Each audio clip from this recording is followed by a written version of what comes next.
اور عرض کیا یا رسول اللہ ہمارے ساتھ کوئی امین آدمی بھیجیں جو ہمیں وہاں دین سکھائے۔ تو صحابہ کی نظریں سب دوزانوں بیٹھے ہوئے تھے، ان کی نظریں پڑ گئیں کہ اب حضور کس کو کہیں گے؟ تو آپ صلی اللہ علیہ وسلم نے ابو عبیدہ بن جراح کا ہاتھ پکڑا اور ان کو کہا کہ یہ اس امت کا امین ہے۔ یہ کتنی بڑی سعادت ہے ان کے لیے، ابو عبیدہ بن جراح کے لیے۔ ہاتھ پکڑ کر فرمایا کہ اے نجران کے لوگوں، یہ لے جاؤ اس صحابی کو کہ یہ کون ہے؟ یہ امین ہے اس امت کا۔ اور عمر بن عاص رضی اللہ عنہ کیا فرماتے ہیں؟ یا رسول اللہ ای الناس احب الیک، کہ لوگوں میں سے سب سے زیادہ محبوب کون ہے آپ کا؟ فرمایا عائشہ۔ حضرت عائشہ بڑی پیاری تھی حضور کو۔ فرمایا من الرجال، اور مردوں میں سے آپ کو زیادہ محبوب کون ہے؟ فرمایا ابو بکر ابوہا، عائشہ کا باپ۔ پھر فرمایا ثم من، پھر ان دونوں کے بعد فرمایا ابو عبیدہ بن الجراح، یہ مجھے زیادہ محبوب ہے۔ عائشہ محبوب ہے، عائشہ کا باپ محبوب ہے، اور ابو عبیدہ بن جراح مجھے محبوب ہے۔ ایسے ایک دوسری روایت میں ہے کہ یمن کے لوگ آئے، انہوں نے کہا یا رسول اللہ ہمیں کوئی حدیث سکھانے والا، دین سکھانے والا بندہ دے۔ تو انہیں ابو عبیدہ بن جراح کی طرف اشارہ کیا۔ اور عجب بات ہے، ان کی نصیحتوں میں سے بڑی عجیب نصیحتیں ہیں۔ ایک دفعہ لشکر میں جا رہے تھے اور فرمایا لشکر والوں کو ترغیب دی کہ او لوگوں میری بات غور سے سنو، بہت سے لوگ ایسے ہیں جو ظاہراً اپنے کپڑوں کو خوب دھوتے ہیں، ان کو اجلا کر کے صاف ستھرا کر کے چمکدار کرتے ہیں، لیکن دین کو میلا کر رہے ہیں۔ مطلب یہ ہے کہ ظاہری دنیاوی کے نفع کو دیکھ کر اور اس کے فائدوں کو دیکھ کر دین کو نقصان پہنچا رہے ہیں۔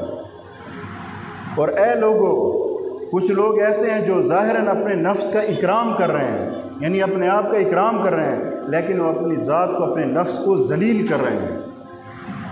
مطلب یہ ہے کہ حرام کھا کر، ناجائز چیزوں میں لگ کر، اللہ کی نافرمانیوں میں لگ کر وہ یہ سمجھتے ہیں کہ میری عزت بڑھ رہی ہے۔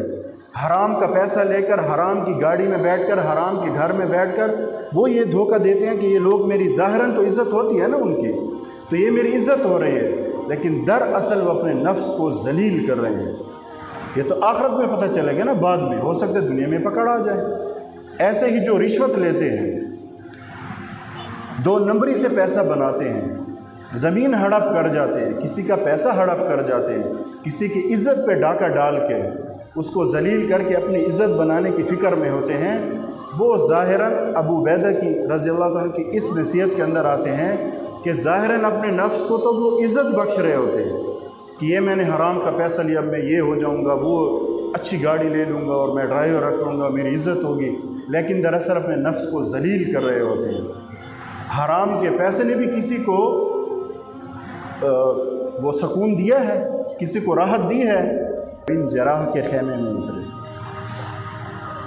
آگے جو میں بات بتانے والا ہوں وہ غور سے سنیں۔ جب وہاں اترے، جب کھانے کا وقت آیا تو ہونا تو یہ چاہیے تھا نا کہ چیف ہے، پوری سپہ سالار ہے، پوری اتنی بڑی فوج کا، جس فوج نے پورے شام کے خزانے سمیٹ لیے، اللہ نے ان کو خزانے دے دی، اللہ کے رسول کا وعدہ تھا، اور جس نے کسریٰ کو دھول چٹائی، ناکو چنے چبوائے، اور جس نے روم کو پیروں تلے رون ڈالا پیروں تلے، ہونا تو یہ چاہیے تھا بڑا شاہی خیمہ ہوتا، بڑے قسم کے کھانے ہوتے، کئی خادم ہاتھ باندھ کے کھڑے ہوتے، ہونا تو یہ چاہیے تھا۔ قربان جاؤں ابو عبیدہ بن جراح کے، پھر میں قربان جاؤں ان پہ۔ جب ان کے خیمے میں اترے تو ادھر ادھر دیکھا، فقر کی حالت ہے، اور جب روٹی کا وقت ہے تو انہوں نے کہا یا امیر المومنین روٹی کا وقت ہے، آپ یہ کھانا کھا کے جائیں۔ ٹھیک ہے، دعوت دی ہے۔